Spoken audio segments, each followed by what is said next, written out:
On va prendre 3-4 questions d'un coup, et puis nos invités répondront dans un deuxième temps. Je crois qu'il y a plusieurs personnes qui en ont parlé, c'est les lobbies. De quelle manière, d'une manière très précise, on peut dénoncer les lobbies, lutter contre les lobbies? Je trouve que Marine Le Pen a un argument assez percutant quand elle nous apprend, parce que moi c'est elle qui me l'a appris qu'il y a beaucoup trop d'animaux tués selon le rite halal en France, beaucoup plus que nécessaire. Et donc, qu'est-ce qu'on peut faire aujourd'hui légalement? Est-ce qu'il n'y a pas déjà des moyens de contrôle pour contraindre un volume d'abattage cohérent avec les besoins de consommation des Français musulmans? Le secteur de la viande représente pour les industriels, c'est le secteur qui rapporte le plus d'argent. Donc comment on pourra réussir à imposer notre idée, puisqu'en fait on est devant un mur qui est le profit, toujours. Oui, je voulais répondre à la question du vocabulaire, parce que c'est une question extrêmement importante. Si on reprend l'exemple que je donnais tout à l'heure, si on définit un animal comme nuisible, on définit toute une attitude vis-à-vis de cet animal, on définit un mode de relation. C'est-à-dire qu'on va lui faire la guerre, on va l'éliminer, et on va être extrêmement violent. Donc la question du vocabulaire est essentielle. Et c'est pour ça que je parlais, par exemple, si on prend l'exemple des rats, si ce sont des nuisibles, il y a une seule solution, on les extermine. On les extermine par tous les moyens, si possible les moins onéreux, etc. Si on les vit comme autrement, si on les définit comme liminaires, qui est le terme qui est utilisé dans le livre auquel j'ai fait référence, qui s'appelle Zoopolis, qui essaie de définir des droits positifs des animaux, c'est-à-dire une manière d'exister de façon positive avec les animaux, sur le plan légal, je veux dire, ça veut dire liminaire, ça veut dire tout simplement qu'il vit avec nous dans les mêmes espaces que nous, à la limite de notre culture, etc. Donc dans ce cas-là, ce ne sont plus ni des nuisibles ni des ennemis, donc on va définir une autre relation avec eux. C'est une relation qu'il faut construire, c'est pas un donné, il faut le construire. Alors comment faire changer? C'est un travail de petites mains, c'est-à-dire faire disparaître certains mots. Dans la loi biodiversité par exemple, on a réussi, ils ont fait disparaître le mot nuisible. Alors ça a été remplacé par une locution qui dit animal susceptible de provoquer des dégâts. C'est déjà un progrès, c'est un petit progrès, mais c'est un progrès, c'est-à-dire que ça veut dire qu'il faut réfléchir, se poser la question du rapport, est-ce qu'il provoque des dégâts, est-ce que ces dégâts sont si graves que ça, est-ce qu'on ne peut pas les gérer autrement? Donc il y a un travail à faire, un travail de très longue haleine, de déconstruction de notre manière de penser le rapport aux animaux, de penser le rapport à l'espace, à la manière de cohabiter et de partager les ressources avec les animaux. Comment lutter contre les lobbyistes? Alors, vaste question, donc il va y avoir une vaste réponse. Alors la première, ça serait celle toute simple de dire, eh bien, pour lutter contre les lobbyistes, devenons lobbyistes nous-mêmes, en fait. C'est assez simple. Et comment on devient lobbyiste? Tout simplement en pesant au maximum de notre poids. C'est-à-dire qu'il ne faut jamais sous-estimer la force qu'un individu peut avoir. La première des choses que l'on peut faire, déjà, c'est à chaque fois, grâce aux associations, elles font des fois des campagnes dans lesquelles elles demandent aux gens d'écrire, aux sénateurs, aux députés. Il faut le faire, ça les influence. Les chasseurs, c'est ce qu'ils font. Il y a par exemple le député européen Pascal Durand qui me disait que quand il arrive des textes sur la chasse, il reçoit plus de 100 mails pour lui dire il faut appuyer.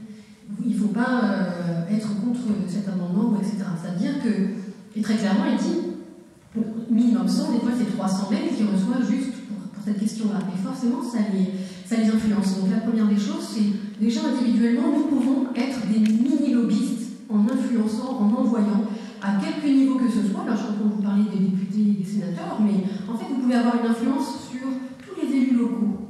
Je sais, parce que je suis moi-même élu local, et je peux vous dire que quand les citoyens envoient des mails, se mobilisent, ça a un impact. Donc la première des choses, c'est celle-ci. Ensuite, nous, en tant que citoyens, on a deux axes de progression dans lesquels on peut appuyer et faire des choses. C'est le droit de vote.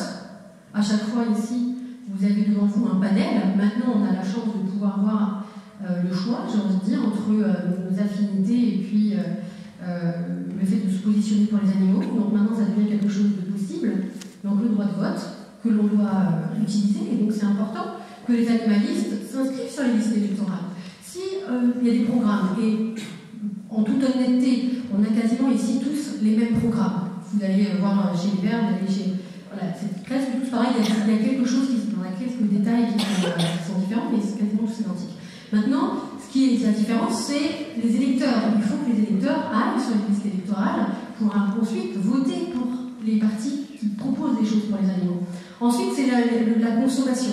C'est-à-dire, par son choix de consommation, on est déjà un impact. Le fait de choisir tel ou tel produit plutôt qu'un autre, c'est aussi un poids, c'est une façon de faire du lobbying. Parce que quand, en termes de consommation, on le voit bien maintenant, quand des grandes surfaces se mettent à avoir des produits qui sont végétariens, les steaks végétariens, etc., les choses où il y a ne serait-ce que 2 ans en arrière, ça n'existait pas.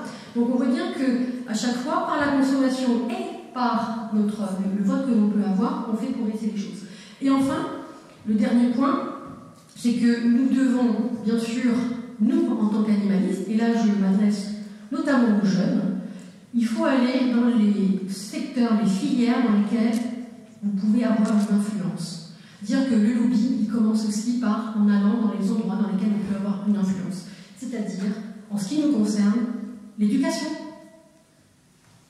le journalisme, tout ce qui est relatif aux médias, bien sûr, la médecine, parce qu'on voit bien qu'avec toutes les recommandations qu'on nous fait, on nous dit encore que manger végétalien, c'est mauvais pour la santé. Donc il y a vraiment un intérêt à aller aussi dans ce domaine-là. La politique, évidemment, c'est ce que je disais en introduction, nous devons aller en politique, c'est à nous de le faire.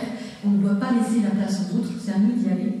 Le droit, on le voit ici avec la nécessité, notamment pour règle 114 à chaque fois, c'est des choses qui arrivent, de pouvoir aller être avocat, être magistrat, être juge, c'est important pour pouvoir prendre des décisions.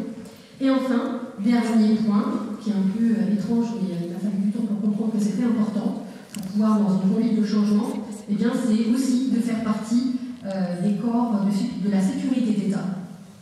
C'est-à-dire une nécessité aussi d'être dans ces moments-là, parce que quand il y a des changements, être au cœur aussi de la sécurité d'État, quand il y a des gens comme nous qui vont dans ces filières-là, c'est aussi important. Donc il faut, le lobbying il se fait à plusieurs niveaux, un niveau toujours pareil, individuel, un niveau collectif, et après un niveau encore plus grand, c'est-à-dire quand on arrive à avoir entré dans le gouvernement et pouvoir faire progresser les choses. Et ça fonctionnera, et je remercie d'ailleurs le Parti animaliste d'avoir parlé de Yves Cochet, puisque Yves Cochet est écologiste, et donc on voit bien qu'il y a toujours des individus qui sont là pour s'opposer. Et pourquoi ça ne fonctionne pas? C'est pas le problème du système, c'est que tout simplement il n'y a pas assez de monde. C'est-à-dire qu'il n'y a pas assez, c'est que ce sont que quelques individus qui s'opposent à tout un système. Maintenant, ce qu'il faut arriver à faire, c'est que nous soyons la majorité. Et pour que ça fonctionne, il faut qu'on se présente, nous, et que les autres, ceux qui n'ont pas envie d'aller en politique, votent pour ceux qui se lancent. Voilà, merci. On fait un petit peu se dresser les poils sur les bras de pas mal de politiques. La question de l'abattage, on dit abattage à l'air. Tout va bien. Et donc pour cela, en fait, je vais prendre les propos de Martine Billard. Martine Billard, on est également membre du Parti de gauche. Martine Billard est l'une des premières en fait, militantes du Parti de gauche. Elle était ancienne présidente du Parti de gauche. Aujourd'hui, elle est co-rédactrice du livret programmatique sur la planification écologique qui sortira ce samedi sur notre site internet. Elle a eu en fait partie d'un débat, c'était suite à une nouvelle vidéo d'L214 sur un plateau de LCP. Il y avait Brigitte Gaudière d'ailleurs à cette occasion.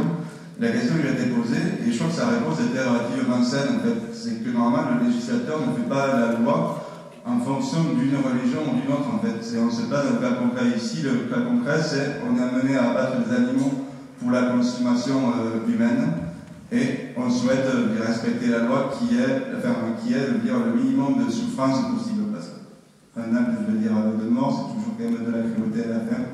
La maltraitance n'arrivera jamais à la supprimer complètement. Mais on met un niveau de maltraitance entre guillemets acceptable. Et par contre, c'est pour toutes les religions pareilles. Et en ça, dans ce cas, on fait appel à l'étourdissement au pistolet et perforateur pour que lorsque l'animal est saigné, celui-ci ne soit pas conscient. Donc, l'abattage halal, en effet, n'a pas lieu d'être. Je profite d'avoir le micro pour insister, je crois que oui, Anne l'avait dit aussi, donc on va arrêter le reste sur ces questions aussi, parce que souvent on nous l'a fait à la sauce Le Pen, pas de menu végétarien à l'école, parce que sinon ça va bien solutionner le problème, c'est pour les musulmans, etc. Nous, si on parle d'un choix alternatif végétarien ou végétalien, parce que c'est possible, je pense que d'ici quelques années, ce sera possible. Aujourd'hui, c'est ce qu'on a produit un circuit court pour pouvoir faire 100% végétalien. Mais en tout cas, ce choix alternatif, c'est à la fois, ça répond à toutes les confessions religieuses, ça permet également à tous les régimes alimentaires. Certains, je veux dire, très jeunes, certaines mamans ont déjà fait le choix d'une alimentation végétarienne ou végétalienne, et ça répond également à certains qui ont des complications de point de vue santé s'ils mangent tel ou tel aliment. Donc voilà, lorsque nous proposons ce choix alternatif végétarien ou végétalien, c'est vraiment pour faire sur un grand, les angles aussi relativement larges. Rappeler quelque chose, c'est que la source de protéines traditionnelles, depuis l'agriculture s'est développée, ce sont quand même les protéines végétales. On trouve des associations traditionnelles comme pois chiches et blé en Afrique du Nord, il y avait le maïs et les haricots en Amérique du Sud, en Asie le riz et le soja. Et les Grecs et les Français, qui pour plus de la moitié étaient paysans il y a un siècle, toute la moitié des actifs, la part de protéines, on mangeait que 20 kg de viande par an. Actuellement, on est à 86 kg en moyenne par an, sachant que ça a baissé dans les dernières années et que ça continue de baisser. Sur ces 86 kg, si on regarde, on a à peu près un tiers qui est issu donc, de la viande porcine, un tiers de viande de ruminants et un tiers de volaille, en fait, de viande blanche. Donc si on regarde de plus près, en fait sur les 1 milliard d'animaux qui sont tués par an en France, on a 950 millions d'oiseaux à peu près. Donc on a toujours l'image, quand on pense à l'élevage, des vaches qui mangent de l'herbe et que finalement on mange des animaux qui ont mangé des choses qu'on ne pouvait pas manger. Mais la réalité est quand même plus grave et plus inquiétante. Ça a été souligné tout à l'heure pour les enjeux en termes de risque de dérèglement climatique et la part de l'élevage là-dedans. C'est par exemple une étude il y a quelques années a montré que 36% des calories qu'on récoltait à l'échelle du monde étaient passées en aliments animaux, c'est-à-dire pour les monogastriques notamment, c'est-à-dire les cochons, les poulets, les canards, et que finalement on restituait une valeur alimentaire qui n'était que l'équivalent de 12% de ce qui avait été produit. Ce qui implique une perte sèche de 24% des calories que nous récoltons, que nous avons cultivées. Vous imaginez l'impact, ça veut dire que ça raréfie la nourriture, alors que la population est en train d'augmenter. Ça augmente aussi les pollutions puisque ça nécessite d'avoir plus de surface cultivée. Plus en cadeau, on a tous les effluents qui vont avec les élevages, donc notamment donc le lisier, les élevages de cochons, les élevages d'oiseaux qui sont particulièrement polluants ou qui pour la qualité des eaux et des sols. Et on a aussi, donc, M. Gérard Charbonneau en parlait, on crée des foyers en puissance donc pour créer des virus H5N8, H5N1 et toutes sortes, qui peut-être un jour provoqueront de véritables épisodies qui nous ravagent. On a déjà des problèmes de phénomènes d'antibiorésistance, etc. Donc de toute façon, l'élevage est condamné, ça n'est pas durable, ce n'est pas une solution. Et donc les protéines animales ne sont pas l'avenir de notre alimentation protéique, et l'élevage n'est pas l'avenir de l'agriculture, ou alors vraiment à la marge. Donc même si actuellement il y a énormément de subventions, donc pour l'agriculture française c'est de l'ordre de 11 milliards, donc budget européen, par an qui vient le soutenir, on est sur un modèle qui n'est pas durable, on importe des protéines qui sont cultivées sur des zones où la forêt a été détruite en Amérique du Sud pour nourrir les animaux. Donc moi je viens de l'ouest de la France, je viens d'une famille aussi agricole, pardon, et donc je suis sur une zone d'engraissement, c'est-à-dire que là, ça traverse l'Atlantique, ça vient sur la partie ouest de la France, on engraisse des cochons, notamment en Bretagne, des oiseaux, et on se nourrit avec ça, et parfois on en exporte même avec d'autres subventions restitution, pour d'autres zones du monde qui développent aussi cette appétence pour les protéines animales. Mais ça n'est pas durable, et on a encore cette marge de manœuvre d'avoir de l'argent public et des leviers pour choisir notre modèle agricole alimentaire. Il est vraiment temps d'engager cette transition, parce que je crois que c'est toi qui le disais tout à l'heure, plus on attendra, et plus ce sera difficile, et plus il y aura de dégâts à réparer. Voilà. Je voudrais réagir sur deux mots que vos questions comportent, et très rapidement, c'est le mot science et le mot biologie. Le mot science a longtemps rimé avec souffrance et avec expérimentation. Nous ne sommes plus à l'ère de Claude Bernard, rassurez-vous, qui rentrait chez lui le soir couvert de sang. On n'a plus besoin de ce genre d'expériences de physiologie qui vont faire avancer effectivement les connaissances au XIXe siècle. La science de demain ne travaillera plus sur les animaux, mais travaillera sur les gènes.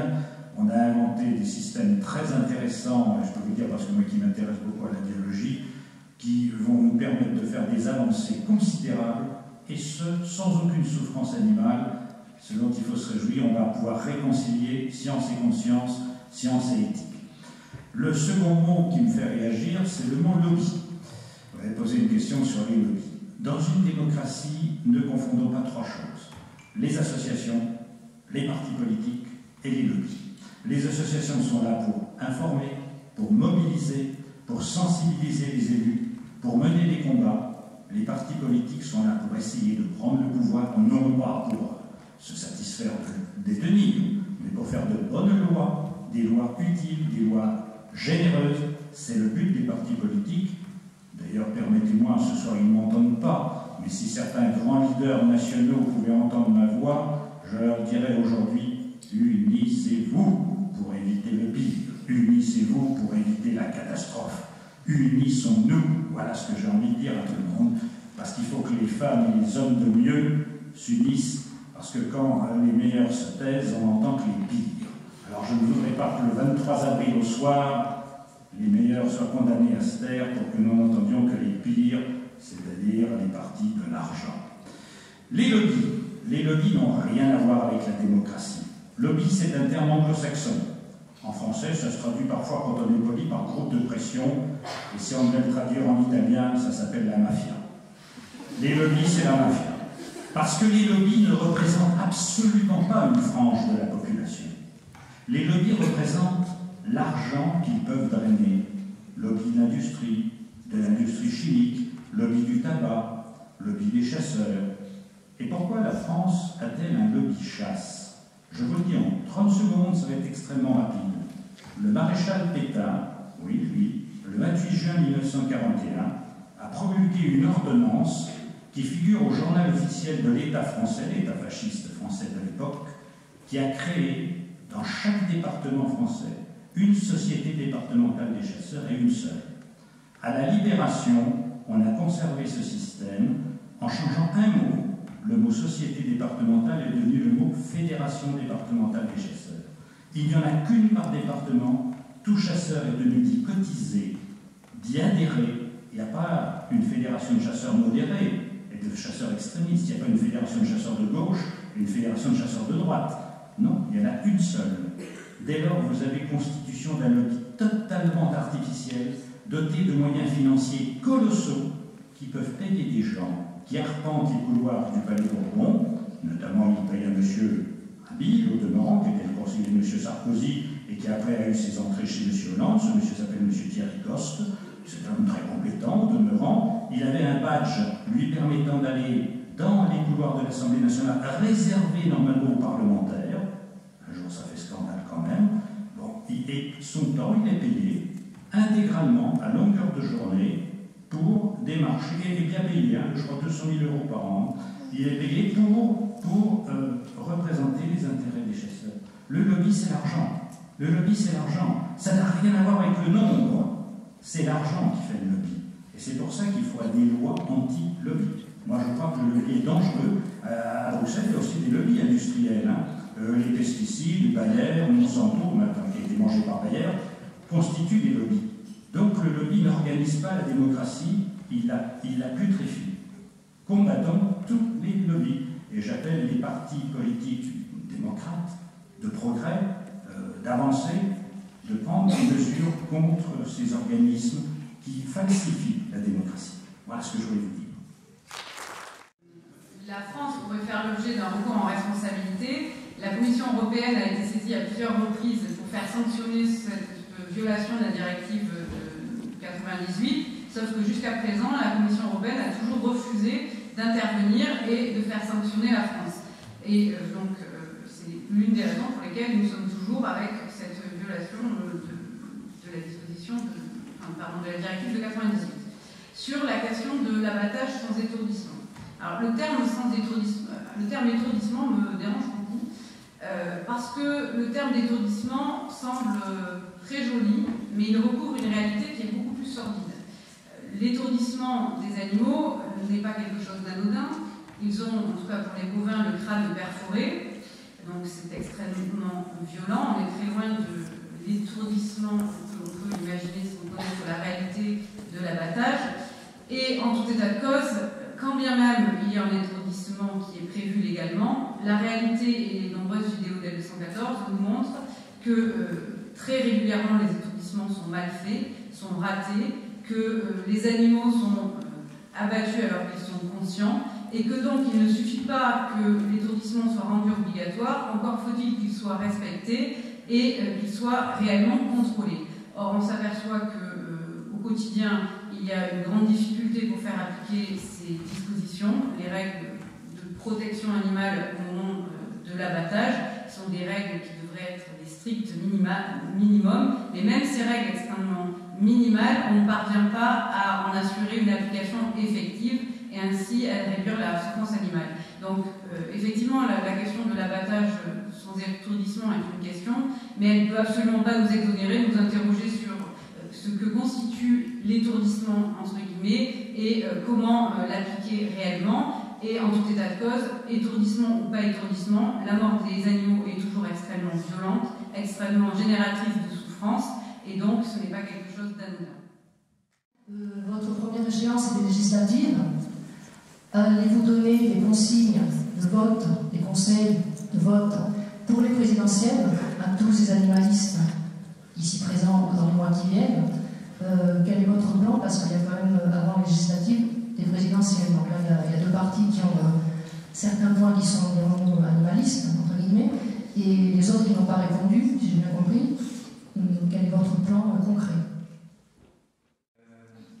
Donc déjà, jusqu'à un petit peu aborder la question de l'éducation brièvement, mais moi, la question que je me posais, c'était comment ouvrir le débat avec un groupe de personnes qui est aussi traditionnaliste que les gens que tu peux rencontrer dans la gastronomie. On n'a pas besoin de faire un dessin, en tout cas, ce que je vois,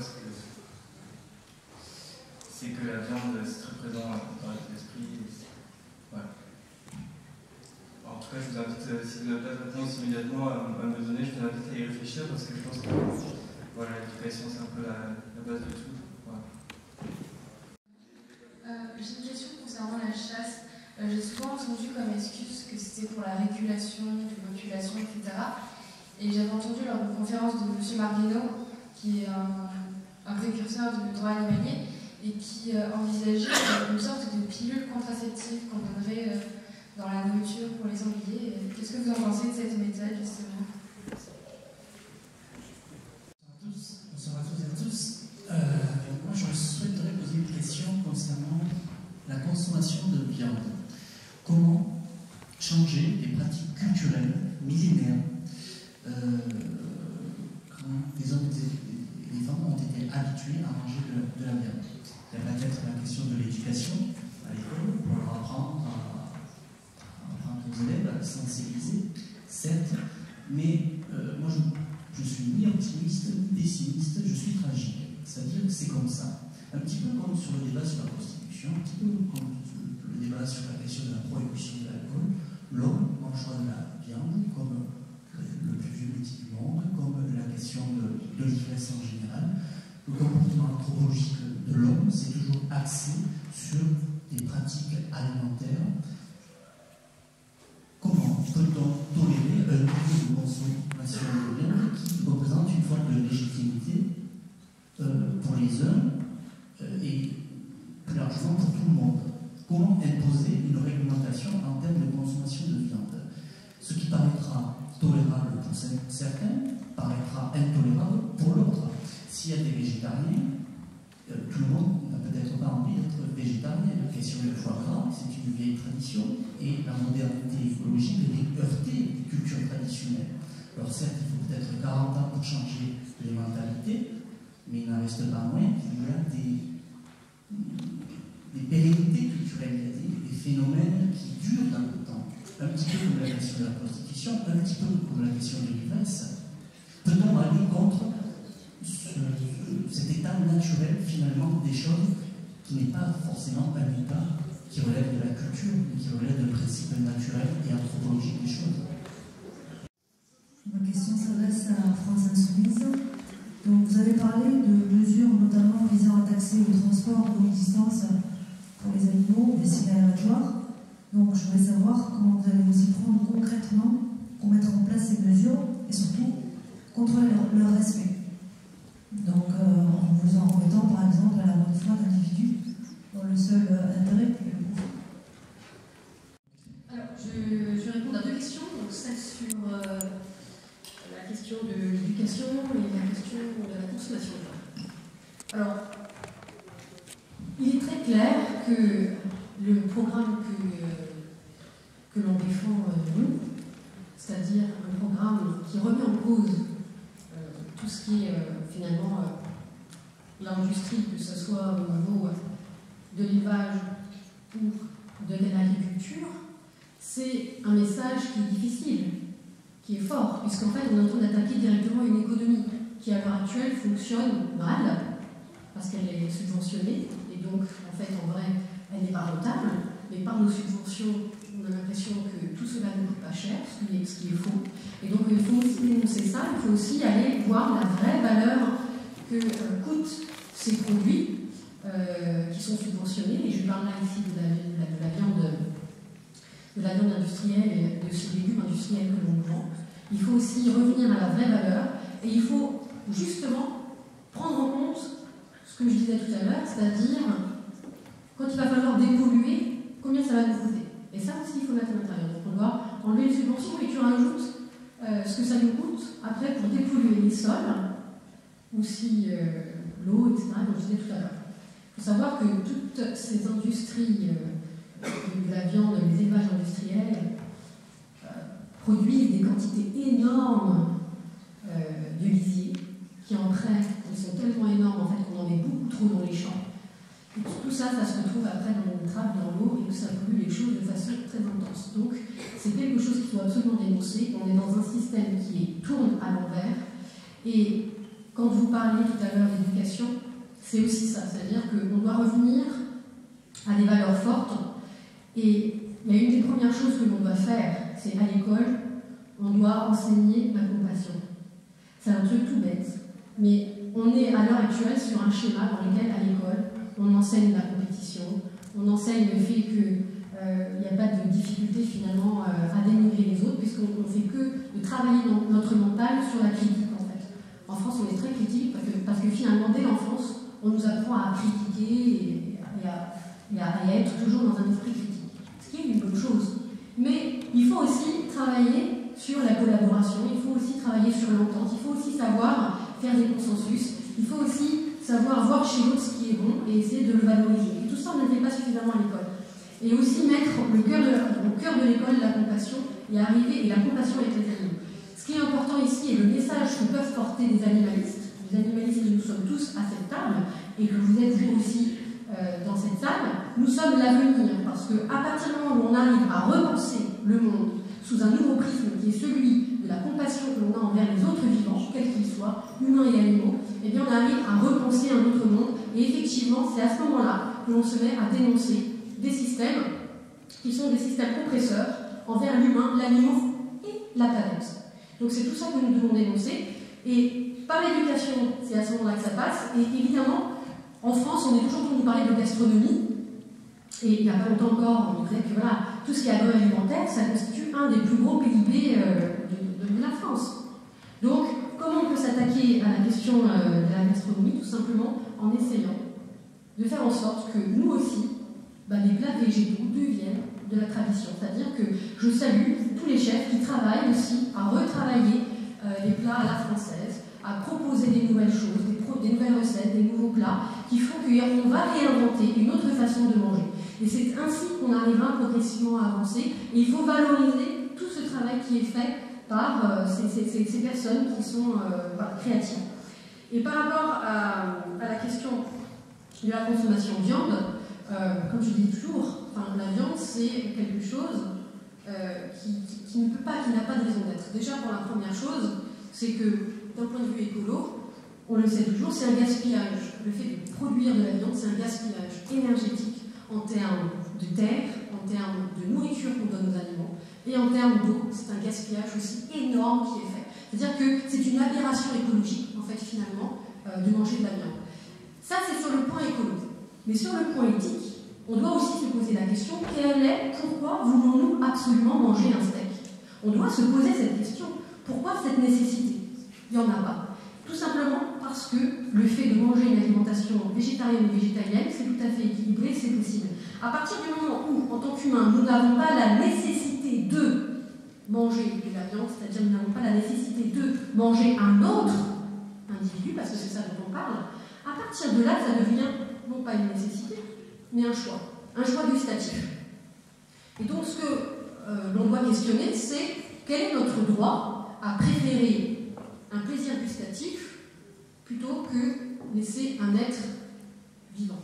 Et ça, c'est un vrai questionnement que l'on doit se faire, ça s'appelle de l'éthique, que l'on doit faire, les philosophes le font, un très bon livre de Corinne Pelluchon, Manifeste animaliste, que je vous encourage à lire, qui permet de porter ce questionnement. Et nous sommes arrivés maintenant à un moment donné où nous devons travailler sur une transition qui nous amènerait une économie qui va aller vers la protéine végétale. Il faut savoir que historiquement, en France, nous étions un pays producteur de protéines végétales. Les lentilles, les fèves, voilà ce que nous cultivions à l'époque dans nos campagnes, et puis progressivement, on s'en est défait. Donc moi j'ai envie de dire, revenons finalement à la tradition, revenons à la lentille, et puis tout le monde s'en portera mieux, nous en termes de santé, et surtout les animaux. Je vais répondre sur le transport après. Juste avant, je réponds pour prolonger sur l'aspect également comment faire porter notre discours au-delà, on va dire, du classique que l'on donne chez les végétariens. Un végétarien habite le centre-ville d'une très grande ville, sinon c'est pas un végétarien. Ce qui est faux, mais bon, pour le coup, je veux dire, j'étais un gros mangeur de foie gras, je viens du Gers, etc. Et même dans le Gers, on peut changer, on peut avoir de l'empathie envers les animaux. J'utilise le mot empathie parce qu'il y a un très bon texte qui est sorti aujourd'hui, une tribune de la Libération, qui parle de ce sujet-ci. Je vous invite à la lire. Qui parle d'empathie envers les animaux et donc une éducation, on revient sur ce que viennent de dire les camarades d'Europe Écologie Les Verts, une éducation à l'empathie envers les animaux, à l'école également, parce que c'est là finalement que l'on est le plus ouvert et qui, lorsque l'on va avoir de l'empathie envers les animaux, finalement, on va avoir de l'empathie pour tous nos prochains. Donc, c'est ce premier point. Après, je trouve, en fait, finalement, la bataille culturelle est pas quand même relativement vite ces temps-ci, je veux dire, sûrement grâce au combat mené par L214, mais également sur culturel, enfin, au-delà, chaque fois que je vais faire un tour dans les librairies, le nombre maintenant de bouquins qu'on peut avoir de cuisine végétarienne et végétalienne, de l'entrée, plat, dessert, on a un petit peu de tout. Je pense que c'est relativement facile à mettre en avant. Il y a eu également l'opération Vélo Resto lancée par L214 en menant des petits restaurants à mettre des plats végétariens dans leur menu. Ça va être également, cette année, on a eu quand même donc les étoiles de Michelin, on va dire, c'est un petit peu le summum de la restauration. Cette année, lors du concours, ça a été faire un menu 100% végétal. Je ne dis pas végétarien, je dis bien végétalien. Donc voilà, je trouve qu'on avance plutôt bien. Puis moi, quand je vais pas si loin, 15 ans en arrière, un repas de famille, c'était 2 entrées avec de la viande, 2 plats avec de la viande, du fromage et du dessert. Maintenant, on a diminué comme il faut les rations. Et bien souvent, dans bien des familles de France, on sait également qu'on veut diminuer notre consommation de viande. Pourquoi? Pas seulement par rapport aux animaux, c'est également pour des questions climatiques. Beaucoup de militants politiques découvrent les questions de conditions animales via la volonté de réduire les gaz à effet de serre. Certains, ça va être pour l'aspect sanitaire. Manger moins de viande, sinon ça peut entraîner du diabète, du cholestérol, etc. Donc je pense qu'il faut prendre les différents angles de la bataille culturelle et avancer, mais je trouve en tout cas que la voie est relativement bien ouverte. Ce qui resterait uniquement à faire en plus, c'est la formation à l'éthologie et aux relations entre les humains et les animaux pour les professionnels de ce domaine et également pour les législateurs, les forces de l'ordre et autres. Et également donc, réintroduire dans les programmes scolaires à la question donc, pareil, de l'éthologie, de la relation entre les humains et les animaux. Pourquoi pas également des cours de cuisine, des cours de nutrition, mais également sur l'histoire de l'alimentation. Savoir comment finalement notre pays s'est fait piller aujourd'hui lorsqu'on devient, lorsqu'on est végétarien, végétalien, lorsqu'on veut des céréales, si on fait le tour à la Biocorp, on se rend compte que la plupart des céréales ne viennent pas de France parce qu'aujourd'hui on est quasiment la plupart des territoires sur des monocultures, on est obligé en fait d'aller chercher nos céréales en Italie. Alors que ces céréales, si on remonte plusieurs décennies en arrière, on les produisait un petit peu aux quatre coins du pays. Sur la question des transports, Tout d'abord, ce qui peut dépendre donc, de l'État, donc on va y répondre facilement. Donc, pour le carnet, pour ce qu'on appelle les commandes publiques de la collectivité locale, on utilisera les produits venant des circuits courts. Donc du coup, le coût kilométrique de plus, c'est dès que l'on trouve un maraîcher, on prend chez ce maraîcher-ci, et aussi cette viande, on prend un petit éleveur à proximité. Donc voilà, il y a ça. Il faudra sûrement remettre en effet des ceintures maraîchères parce qu'elles ont un petit peu disparu de nos villes qui s'étalent et on peut faire étendre du goudron et du béton plutôt que des carottes et des laitues. Ça sera également ensuite, donc, sur des plus grandes distances, la taxe kilométrique, tout simplement, avec par exemple une sorte de taxe carbone qui aurait dû rester, mais face à la pression, là encore, des lobbies en Bretagne, on n'a pas tenu donc, lors de la dernière législature sous le président Hollande. Donc je pense que ça sera une forme de taxe carbone. Après, les subtilités, je renvoie ces subtilités à la prochaine assemblée législative que j'espère sociale, écolo, démocratique, et que les républicains et autres ne seront pas là pour nous empêcher de faire cette taxe carbone. Bon, écoutez, vous n'êtes pas trop épuisé, ça va? Bon, je vais terminer par la question de la régulation et puis de la chasse, mais de la régulation d'abord. Vous savez, moi je connais une espèce qui est assez proliférante sur la planète. Je ne sais pas ce que vous en pensez. Elle est omniprésente partout, des pôles sous l'équateur, et on la trouve de plus en plus partout. Et en plus, elle est très déprédatrice. Elle cause pas mal de nuisances encore pour le moment. Alors, comme je vous souhaite à chacun et à chacune de vous la vie la plus longue possible, je vous souhaite aussi une prolificité qui ne soit pas excessive. Vous voyez ce que je veux dire sur la régulation? Napoléon, devant le champ de bataille de Eylau, et des fois je me plais à le raconter, disait tout simplement: une nuit de Paris va réparer tout ça. En voyant une masse de cadavres, il disait: voilà, on va réparer ça très vite.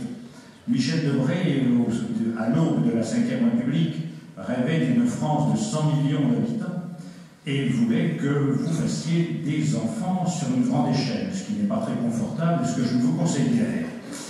Mais la régulation des espèces. Alors, il faut que vous sachiez que tout simplement la chasse s'alimente totalement artificiellement en France. Il y a des millions de lâchers de faisans, à peu près 5 millions par an, 2 millions de colverts, plus d'1 million de perdrix, des lièvres importés qui sont lâchés. Les seules espèces qui, en apparence, se portent bien, il y en a deux. C'est le chevreuil et le sanglier.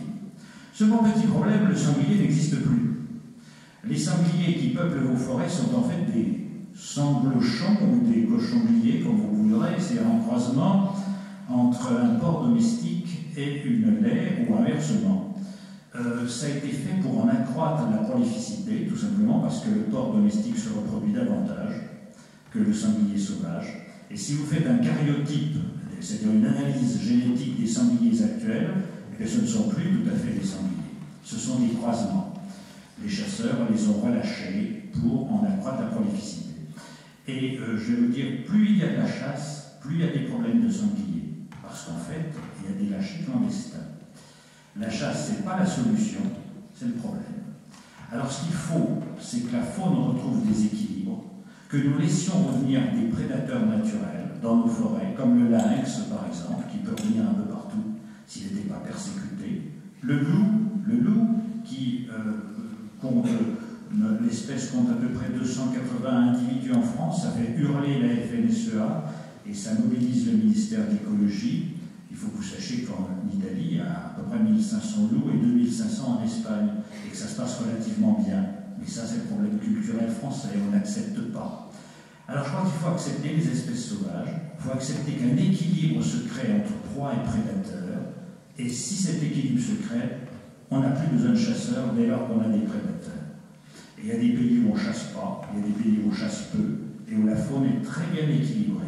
Donc les grands déséquilibres naissent en fait de la chasse. Ils ne sont pas là pour équilibrer, ils sont là pour gérer les tiroirs caisses de leur fédération de chasseurs. C'est la seule chose qu'ils gèrent à peu près comme il faut. Le reste, ce n'est que de la destruction. Voilà ce que je voulais vous dire. Et je crois qu'on peut se passer et de la chasse et de la corrida. Et Force pour le Vivant, mon parti, ne soutiendra jamais ni un parti ni un candidat qui n'inscrirait pas cette abolition à son programme.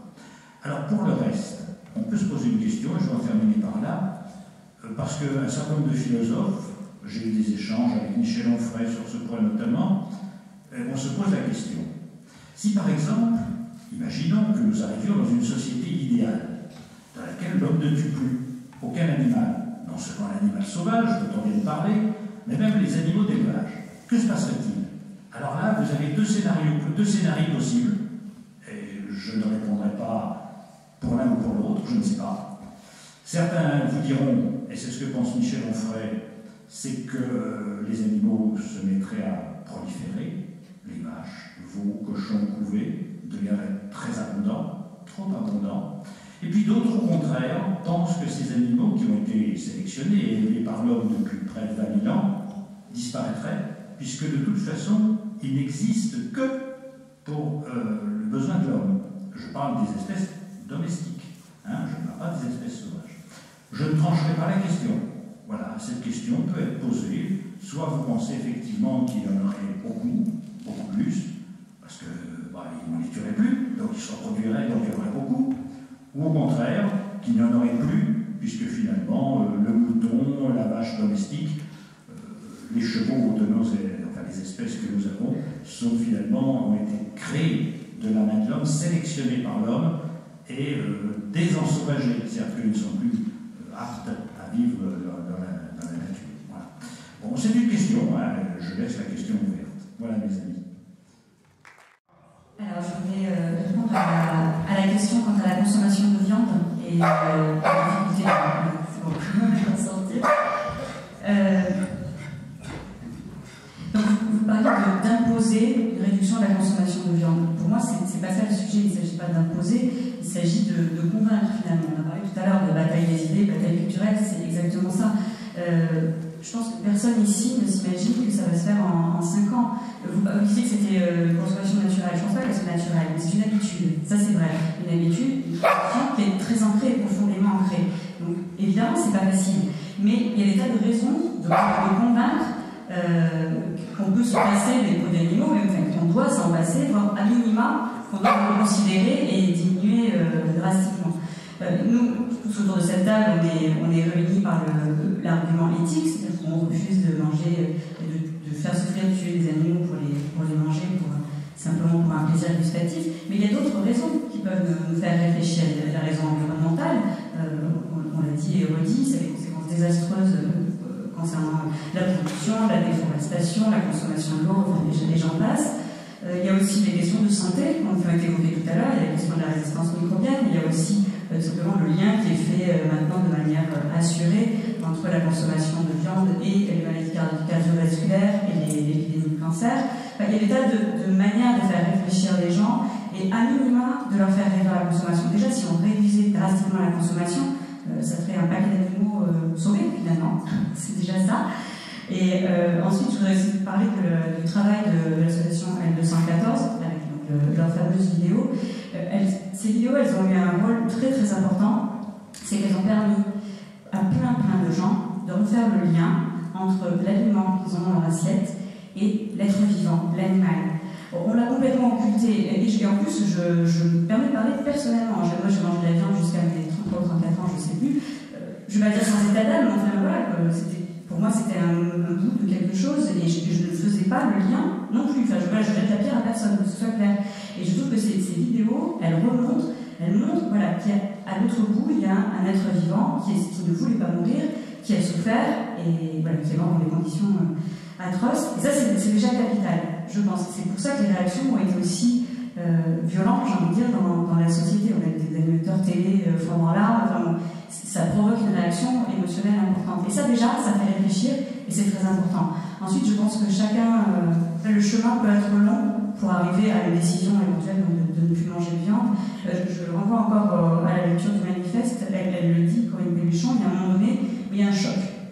Et là, c'est plus supportable. Comme c'est ce qui m'est arrivé, je crois que c'est la plupart des gens qui se penchent sur cette question. À un moment donné, il y a la forme, voilà, ça devient intolérable, il faut s'arrêter.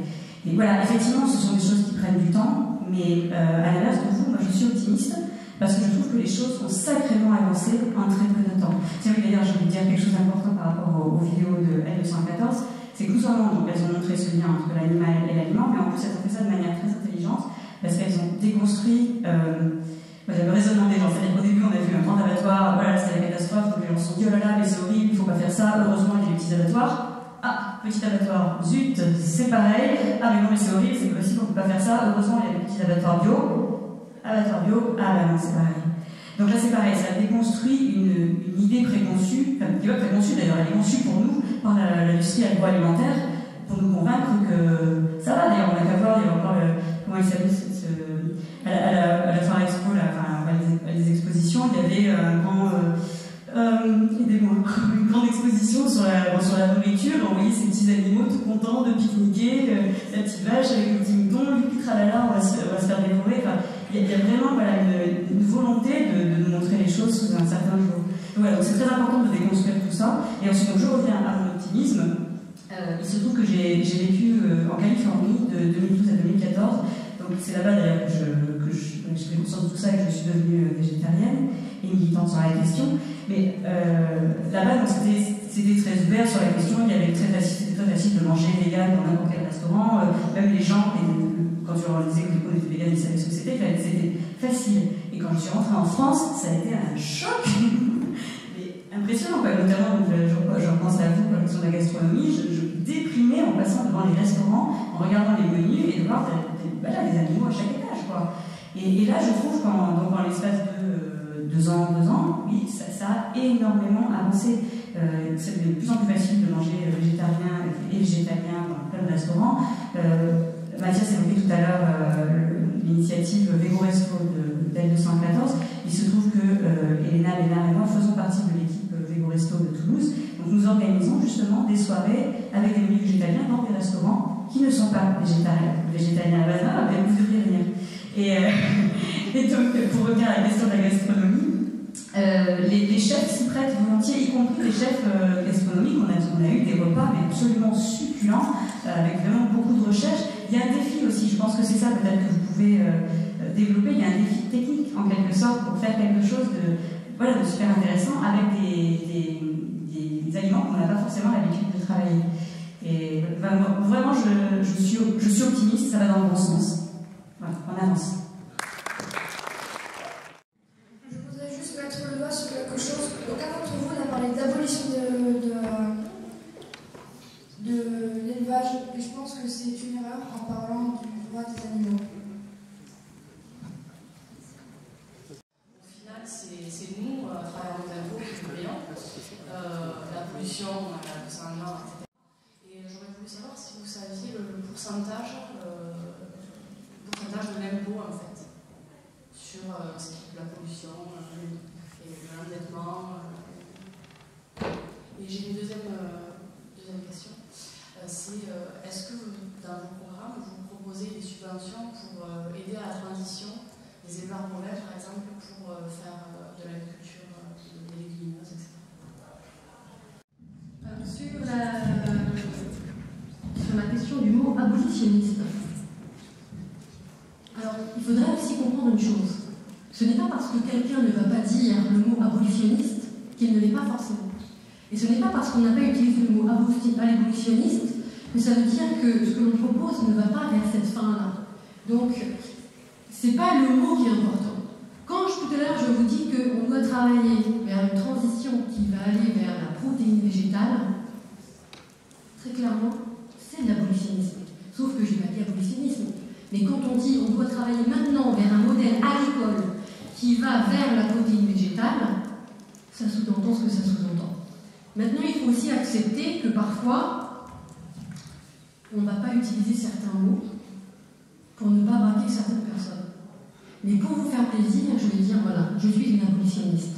Et j'en suis fière parce qu'effectivement, je pense que de toute façon, sur le long terme, nous devons aller vers ça.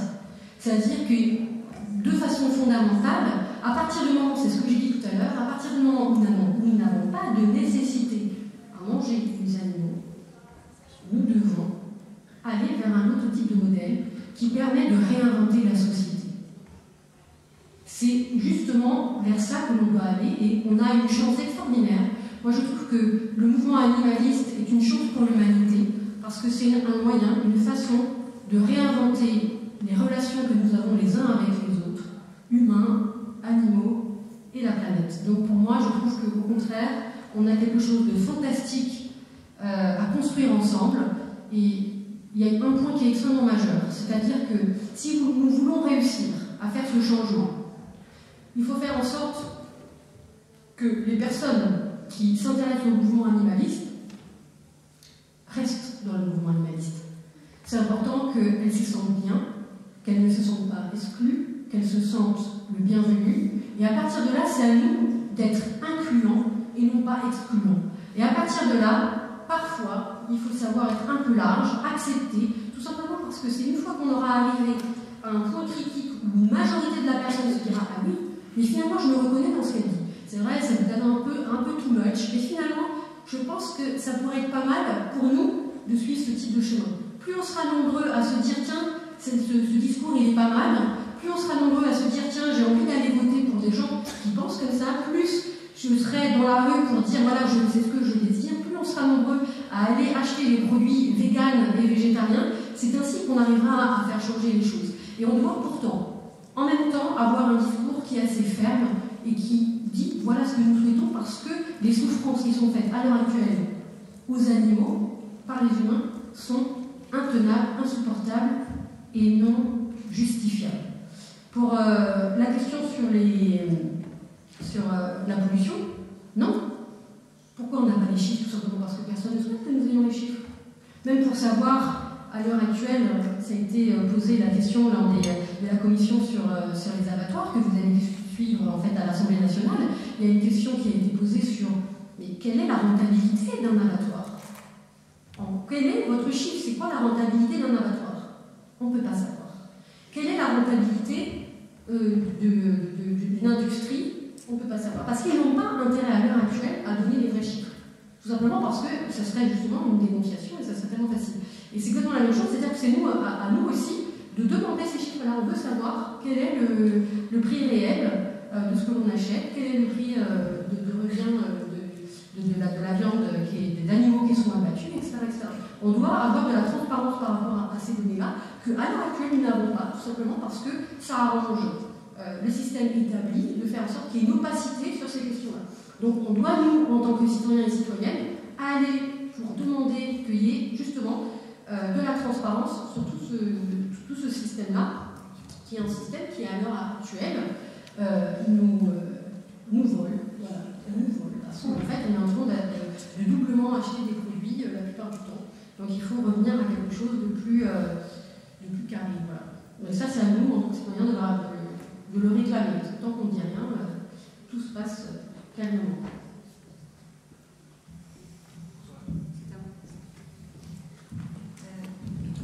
Oui, donc sur la question d'emploi du mot abolitionniste, en ce qui nous concerne, on ne porte pas seulement un projet qui concerne la pollution animale, on porte un projet de société globale. Et en l'occurrence, on a l'intention de prendre le pouvoir. Donc, on peut pas. Enfin, des mots comme le disait ma voisine à l'instant, ce sont des mots qui braqueraient énormément une bonne partie de la population. Or, je pense qu'aujourd'hui, on est dans une phase d'évolution, en fait, de transition. Et en l'occurrence, cette évolution, elle ne se fera pas sans les éleveurs, sans les travailleurs du secteur. Je ne sais pas si vous avez vu les reportages qu'elle a avec le livre Steak Machine de Geoffrey de Vichet. On voit que c'est des gens qui travaillent dans les abattoirs, c'est des gens qui souffrent terriblement, quoi. Physiquement, mentalement, ils se droguent le week-end pour tenir le coup, c'est n'importe quoi. Et, non mais on ne peut pas les laisser sur le bord de la route non plus. Mais je suis bien sûr que je suis d'accord avec vous.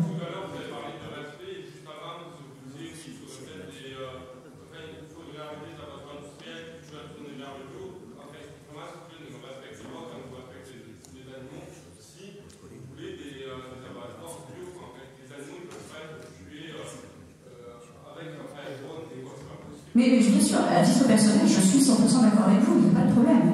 Là, je vous parle d'un projet qu'on porte pour la société. Donc ce qu'on veut, c'est commencer par la première étape et faire une transition dans le bon sens. aller effectivement vers un élevage qui soit plus respectueux et du coup qui inclut les éleveurs. Et j'en profite du coup pour répondre à votre question concernant la transition. C'est exactement ce qu'on propose, c'est-à-dire de financer, de soutenir financièrement tous les éleveurs qui voudront évoluer, alors que ce soit parce qu'ils veulent donc désintensifier leur élevage ou encore plus se reconvertir dans la production de protéines végétales, qui est une production qu'on veut soutenir pour toutes les raisons qu'on a exprimées avant. Une conclusion en ce qui me concerne, c'était par rapport à la tradition, je crois que c'était posé par une personne qui n'est plus là, pour ce qui est de la gastronomie, et par une personne qui n'est plus là non plus. Donc, voilà, c'est pas courageux de rester. Voilà, donc moi je veux juste rappeler que la plus vieille de nos traditions, la plus ancienne, c'est d'évoluer. Et c'est probablement la seule tradition qui existe depuis le début de l'humanité et qu'on aura jusqu'à la fin de l'humanité.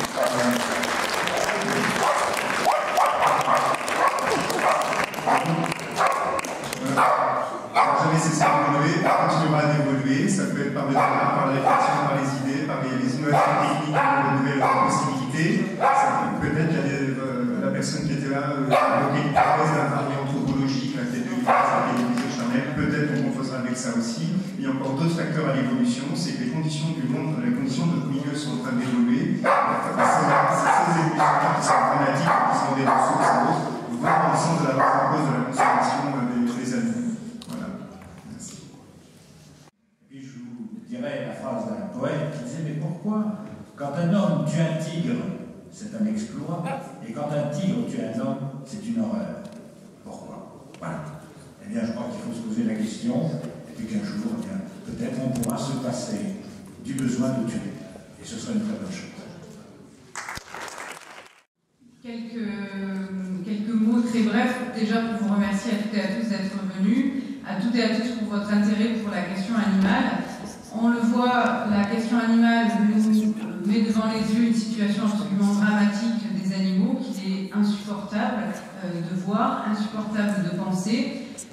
Et des fois on perd espoir. Pour autant, lorsqu'on voit que cette question prend de plus en plus d'ampleur dans l'opinion publique, que de plus en plus de personnes sont sensibilisées à cette question, eh bien, on doit garder espoir, on doit se dire que des changements sont possibles, on a besoin d'y croire, les animaux ont besoin que l'on continue d'y croire, et même si l'évolution sera extrêmement lente, il faut en être conscient, on va dans le sens d'une évolution, et on a besoin absolument de tout le monde et de tous les efforts pour que cette situation dramatique cesse le plus vite possible. Je suis parti, moi, durant 3 ans de Toulouse, je suis revenu. Je me suis dit, c'est impossible, les restaurants végétariens n'arrêtent pas de se multiplier comme des petits pèmes. On en retrouve un petit peu partout sur les marchés, on arrive pareil à trouver des petits producteurs de pâtes et végétaux. À la fois, c'est pas mal chose, et à la fois, ça veut dire que les personnes ont pu engager déjà la transition de leur activité économique dans les campagnes. Donc ça, je pense, c'est vraiment à regarder de près. Des fois, ça passe inaperçu. Si vous allez à une librairie qui est située rue Gambetta, on va aujourd'hui sur la vitrine, il y a combien, je voulais m'en trouver, donc ce petit bouquin-ci, le manifeste, j'ai trouvé combien 15 bouquins qui parlaient de la protection animale. C'est juste hallucinant, il y a 1 an même, ça n'existait pas tout aussi. Donc on gagne les kilomètres à la grande vitesse, et ce qui va vraiment faire attention, on l'a dit beaucoup de fois aujourd'hui, c'est la question des lobbies. Il faut vraiment, tant pour la question de l'alimentation que la question de la santé et autres, il faut vraiment les foutre dehors de nos assemblées, ils n'ont rien à faire dans le Parlement, et aller faire un tour pour ceux qui ne sont jamais allés à Bruxelles, à l'entrée du Parlement européen. Il y a un super mur avec, là ils ont carrément signé du nom de chaque entreprise, il y a la plaque Bayer, la plaque Monsanto, c'est beau à voir. J'ai mentionné tout à l'heure mon optimisme, et j'avais juste envie de dire qu'il est encore renforcé par l'organisation de cette soirée, de voir qu'on est si nombreux autour de cette table, à des animalistes engagés en politique, et je pense que c'est capital, et devant une salle comble, ce qui prouve bien l'intérêt grandissant de la question, et j'en reviens à ce que j'ai dit tout à l'heure, on avance.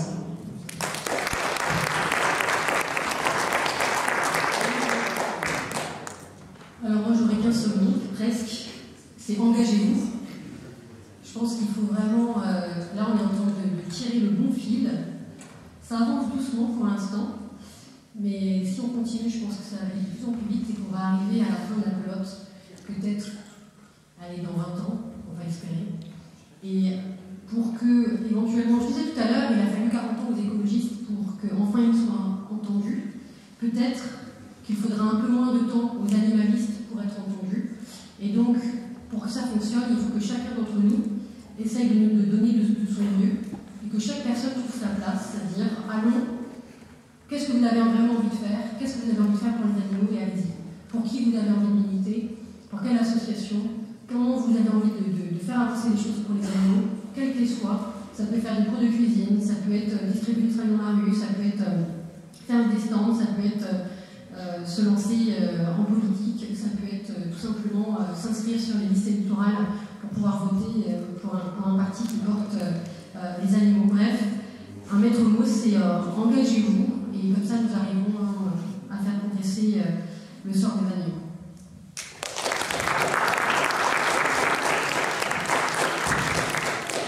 Je voulais juste rajouter un tout petit mot. Effectivement, je suis d'accord avec Touchka, il faut vraiment s'engager parce qu'on n'est pas très nombreux. Là, je parlais sur l'optimisme, il y a des choses aussi qui avancent. Je parlais de la mission de la ville de Paris qui est en train de changer, d'essayer de reprogrammer son rapport aux animaux. Mais on n'est pas très nombreux et on a besoin de monde.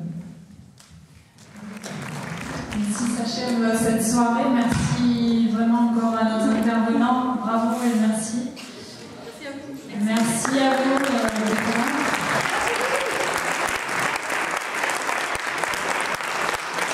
Vous montrez qu'un autre monde est possible, mais que c'est aussi à nous de le construire.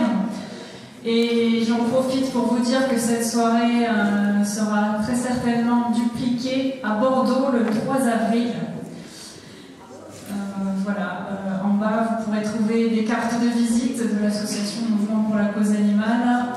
Notez votre mail si vous ne recevez pas encore les informations de ce qui est organisé sur Toulouse et la région Midi-Pyrénées. Et vous pouvez prendre gratuitement une affiche également de la soirée.